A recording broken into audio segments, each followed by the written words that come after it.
Welcome to our Maha Periyava களஞ்சியம் channel. இன்னைக்கு நாம் பித்ரு பக்திக்கு பெரியவா சொன்ன உபாயத்தை தெரிந்து கொள்ளலாம்.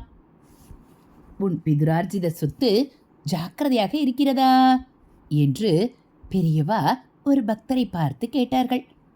பெரியவா உத்தரவுப்படி அதை பத்திரமாக பூஜை அறையில் வைத்திருக்கிறேன் என்றார் பக்தர்.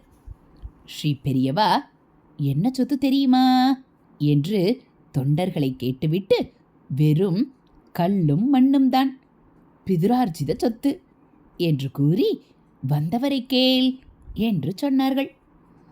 அருகில் இருந்த அணுக்க தொண்டர் வந்தவரை கேட்க அவர் சொன்னார், பிராசீனமான தலைமுறை தத்துவமாய் வந்த வீட்டை விற்றுவிட்டதாக பெரியவாளிடம் சொன்னேன்.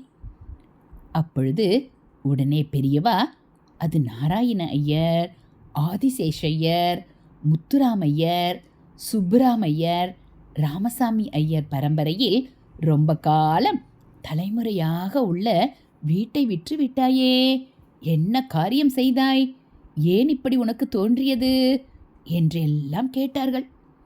ஏதோ தவறு நடந்து விட்டது. பையன்களின் சம்சாரம் எல்லாம் கிராமத்தில் வீடு நிலம் எதற்கு என்று சொன்னார்கள்.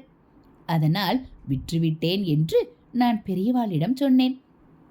உங்கள் பிதுரார்ஜித சொத்தான வீட்டிலுள்ள ஒரு கல்லையும் அங்கிருந்து ஒரு பிடி மண்ணையும் உன் வீட்டிற்கு எடுத்து வா. பித்ருக்கள் முன்னோர் ஞாபகம் உங்களுக்கு இருக்க வேண்டும் என்று பெரியவா சொன்னார்கள்.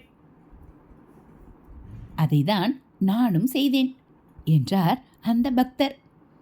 பித்ரு பக்திக்கு இப்படியொரு யோசனை நம் பெரியவாளால் மட்டும்தான் சொல்ல முடியும். ஹரஹர சங்கர, ஜெய் ஜெய சங்கர, மகா பெரியவா சரணம். இதுபோல் மகா பெரியவா மகிமைகளை நீங்கள் தினந்தோறும் தெரிஞ்சுக்கணும் அப்படின்னா மறக்காமல் நம்ம சேனலை சப்ஸ்கிரைப் பண்ணுங்கள். தேங்க்யூ.